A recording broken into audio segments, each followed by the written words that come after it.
ప్రొఫెసర్ల వేధింపులు తట్టుకోలేక రాజమండ్రి హోమియో కళాశాలలో విద్యార్థులు ఆందోళనకు దిగారు. మంజుల అనే ప్రొఫెసర్ తీవ్ర స్థాయిలో వేధించడంతో ఆసుపత్రి పాలవ్వాల్సి వచ్చిందని పీజీ విద్యార్థిని గాయత్రి ఆమె తల్లిదండ్రులు ఆందోళన వ్యక్తం చేశారు. కళాశాలలో కనీసం ఫ్యాకల్టీ గాని ఇతర సదుపాయాలు గాని ఏమాత్రం సక్రమంగా లేవని, తమ వద్ద మార్కులు ఉంటాయనే కారణంతో ప్రొఫెసర్లు విద్యార్థులను వేధిస్తున్నారంటూ తల్లిదండ్రులు మండిపడుతున్నారు. ప్రొఫెసర్పై చర్యలు తీసుకునే వరకు ఆందోళన విరమించేది లేదని స్పష్టం చేశారు. ఇదే విషయంపై పూర్తి సమాచారాన్ని మా ప్రతినిధి హరీష్ అందిస్తారు.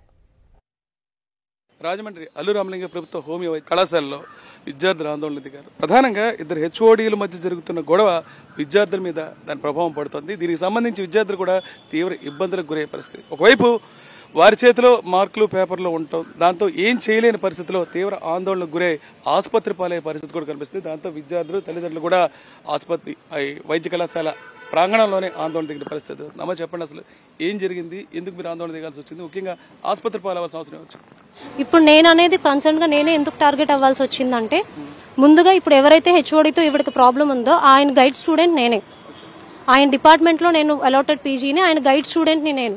సో వన్స్ ఇప్పుడు నన్ను టార్గెట్ చేసి నా ద్వారా ఇప్పుడు ఏదైతే ఇవిడ అలిగేషన్ నేను వర్క్ కి అటెండ్ అవ్వట్లేదు అన్నది ఇండివిజువల్ గా నాతో అపాలజీ కాకుండా నేను రాసే లెటర్ లో ఆయన పేరు కూడా కలిపి రాస్తే మాత్రమే నేను అంగీకరిస్తాను అని చెప్పి చెప్తున్నారు.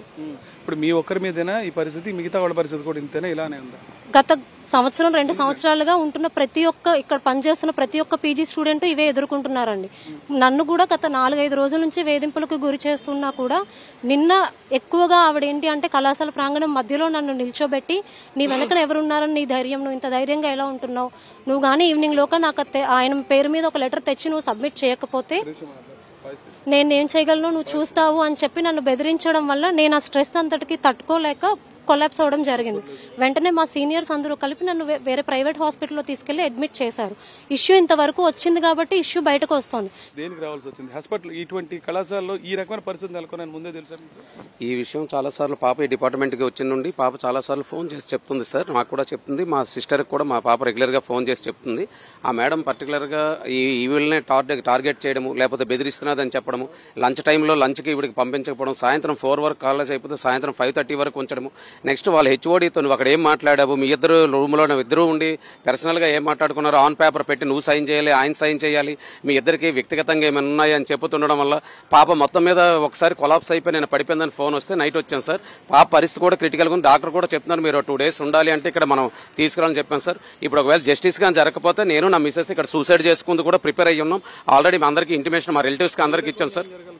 పాపకి ఇప్పుడు ఈ ప్రొఫెసర్ అయితే అల్లరి పెడుతున్నారో ఆ ప్రొఫెసర్ ని పూర్తిగా ఈ కాలేజ్ నుండైనా తొలగించాలి, లేకపోతే ఆవిడ సస్పెండ్ అయినా చేయాలి. తల్లిదండ్రుల ఆవేదన అయితే చాలా తీవ్ర స్థాయిలో ఉంది. దీనికి సంబంధించి హెచ్ఓడి కూడా ఇక్కడే ఉన్నారు, ఆవిడ కూడా వెర్షన్ అడిగే ప్రయత్నం చేద్దాం. ప్రధానంగా ఇక్కడ విద్యార్థులంతా కూడా ఆందోళన దిగింది, విపరీతంగా హెరాస్ చేస్తున్నారు. ఇంకో ఫ్యాకల్టీ లేదు, తామే మొత్తం అంతా కూడా పాఠాలు కూడా జూనియర్స్ కి చెప్పాల్సిన పరిస్థితి వస్తుందని చెప్తున్నారు. దీనికి సంబంధించి హెచ్ఓడి ఉన్నారు.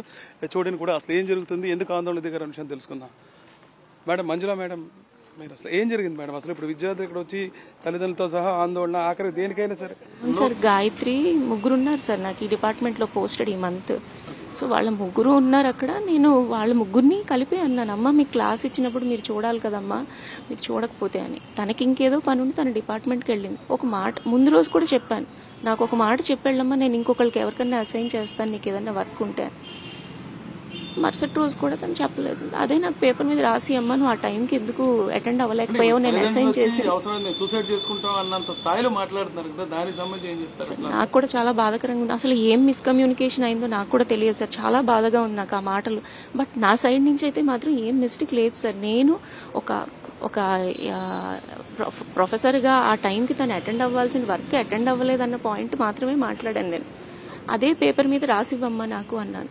ఈ తర్వాత మాటలన్నీ ఎక్కడి నుంచి వచ్చినాయి నాకు కూడా తెలియదు సార్. మొత్తానికి సంఘటనకు సంబంధించి ఒకవైపు స్టూడెంట్స్ అయితే తాము తీవ్ర స్థాయిలో వేధింపబడుతున్నామని చెప్తున్నారు. దానికి కారణం ప్రొఫెసర్ అనే విషయాన్ని స్పష్టంగా చెప్తున్నారు. ఇంకోవైపు అసలు తనకి ఏ సంబంధం లేదని ఆ ప్రొఫెసర్ చెప్తున్నారు. దీనికి సంబంధించి ఏం జరిగిందనే విషయం మీద పూర్తి స్థాయిలో ఉన్నతాధికారులు విచారణ చేస్తే తప్ప వాస్తవాలు బయటకు వచ్చే అవకాశం లేదు. రాజమండ్రి నుంచి విజయశ్రీ హరీష్ ఫర్ సాక్షి న్యూస్.